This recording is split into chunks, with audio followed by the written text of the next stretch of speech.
શું વજન ઘટાડવા માટે કોઈ સરળ અને અસરકારક શાકાહારી રસ્તો શોધી રહ્યા છો? તો બિલકુલ સાચી જગ્યાએ આવ્યા છો. આજે આપણે એક એવી માર્ગદર્શિકા પર નજર કરીશું જેને ઘરે બેઠા આરામથી અનુસરી શકાય છે. તો ચાલો આ સફર શરૂ કરીએ. વજન ઘટાડવાનો સૌથી મોટો, સૌથી અગત્યનો નિયમ કયો છે? એ છે કેલરીની ઉણપ. આનો અર્થ બહુ સીધો સાદો છે. જેટલી કેલરી શરીરમાં જાય એના કરતાં વધુ બળવી જોઈએ. બસ આ જે પાયો છે જેના પર વજન ઘટાડવાની આખી ઇમારત ટકેલી છે.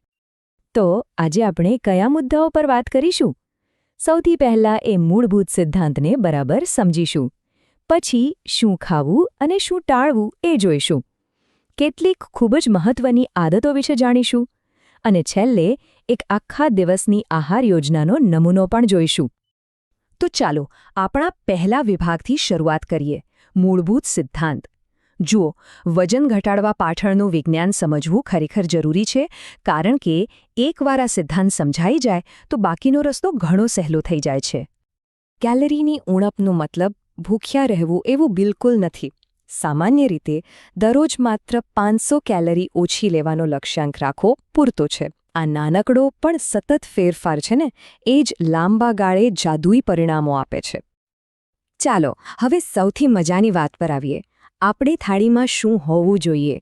શું નથી ખાવું એના પર નહીં, પણ શું ખાવું જોઈએ એના પર ફોકસ કરીએ, જેથી શરીરમાં તાકાત અને સ્ફૂર્તિ બંને જ જળવાઈ રહે. પ્રોટીન એ વજન ઘટાડવામાં આપણો સૌથી સારો મિત્ર છે. જાણો છો કેમ? કારણ કે એ પેટને લાંબા સમય સુધી ભરેલું રાખે છે, જેથી વારંવાર ભૂખ નથી લાગતી. અને બીજું, એ મેટાબોલિઝમને પણ વેગ આપે છે. કઠોળ, દાળ, ટોફુ આ બધા એના માટે ઉત્તમ વિકલ્પો છે. એક સરળ નિયમ બનાવી લો. આપણી થાળીનો પડધો ભાગ શાકભાજીથી ભરેલો હોવો જોઈએ. પાલક, બ્રોકોલી, કાકડી જેવી શાકભાજીમાં કેલરી ઓછી હોય છે અને પોષક તત્વ ભરપૂર. એટલે પેટ પણ ભરાય અને વજન પણ ન વધે. સફેદ બ્રેડ અને મેંદાને બાય બાય કહીને આખા અનાજને અપનાવવાનો સમય છે.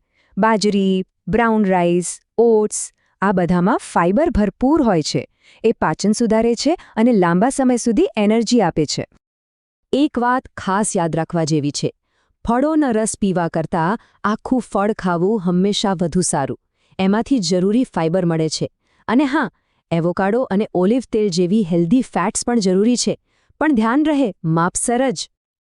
ચાલો હવે એ ખોરાક વિશે વાત કરીએ જે આપણી બધી મહેનત પર પાણી ફેરવી શકે છે. શું ખાવું એ જાણવું જેટલું જરૂરી છે, એટલું જ જરૂરી શું ટાળવું એ જાણવું પણ છે. આ ખાલી કેલરી શબ્દને બરાબર સમજી લઈએ. આ એવી કેલરી છે જે ખાંડવાળા પીણા અને પ્રોસેસ્ડ ફૂડમાંથી મળે છે. એ શરીરને કોઈ પોષણ નથી આપતી, બસ માત્ર વજન વધારે છે. એક રીતે કહીએ તો આ શરીર સાથે છેતરપિંડી છે. જરા આ સરખામણી જો, બધું સ્પષ્ટ થઈ જશે. એક બાજુ આખા અનાજમાં ફાઇબર છે, જે ધીમે ધીમે પચે છે અને લાંબો સમય સંતોષ આપે છે. બીજી બાજુ રિફાઇન્ડ કાર્બ્સ ફટાફટ પચી જાય છે અને થોડી જ વારમાં પાછી ભૂખ લગાડે છે. પસંદગી હવે આપણી છે. આ રહ્યા વજન ઘટાડવાના કેટલાક સામાન્ય દુશ્મનો. ચિપ્સ, બિસ્કિટ, સોડા અને સમોસા પકોડા જેવા તળેલા ખોરાક. આ બધામાં ખાંડ, ખરાબ ચરબી અને સોડિયમનું પ્રમાણ ખૂબ જ વધારે હોય છે, જે આપણા લક્ષ્યમાં મોટો અવરોધ બની શકે છે. એક વાત સમજી લો, વજન ઘટાડવું એ માત્ર ખાવા પીવાની વાત નથી. આપણી જીવનશૈલીની કેટલીક શક્તિશાળી આદતો આ આખી યાત્રાને ઘણી સરળ અને ઝડપી બનાવી શકે છે. ચાલો જોઈએ એ કઈ છે. આ બધી આદતો એકબીજા સાથે જોડાયેલી છે. દિવસમાં વારંવાર પણ નાનું ભોજન લેવાથી મેટાબોલિઝમ ચાલુ રહે છે. પૂરતું પાણી પીવાથી ખોટી ભૂખ નથી લાગતી. અને હા, નિયમિત કસરત અને પૂરતી ઊંઘ તો હોર્મોન્સને સંતુલિત રાખવા માટે ખૂબ જ જરૂરી છે. તો આ બધી વાતોને હવે વ્યવહારમાં કેવી રીતે મૂકવી? ચાલો હવે એક આખા દિવસની નમૂનારૂપ આહાર યોજના જોઈએ, જે એક સારી શરૂઆત કરવામાં મદદ કરશે. જો આ કોઈ પથ્થરની લકીર નથી, પણ એક માર્ગદર્શિકા છે. આ બતાવે છે કે સવારથી રાત સુધી પ્રોટીન, ફાઇબર અને પોષક તત્વોનું સંતુલન કેવી રીતે જાળવી શકાય છે. આમાં પોતાની પસંદગી મુજબ થોડા ફેરફાર કરી શકાય છે. અને અંતે સૌથી મહત્વની વાત, કોઈ જાદુઈ ગોળી નથી હોતી.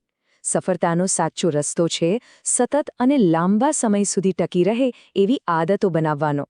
એટલે ધીરજ રાખવી અને પ્રક્રિયા પર વિશ્વાસ કરવો ખૂબ જ જરૂરી છે. તો હવે આ બધી જાણકારીને અમલમાં મૂકવાનો સમય છે. આ સ્વસ્થ યાત્રા શરૂ કરવા માટે આજે એવું કયું એક નાનું પગલું લઈ શકાય છે? બસ એના પર વિચાર કરો. કારણ કે કોઈ પણ મોટી યાત્રાની શરૂઆત હંમેશા પહેલા પગલાંથી જ થાય છે.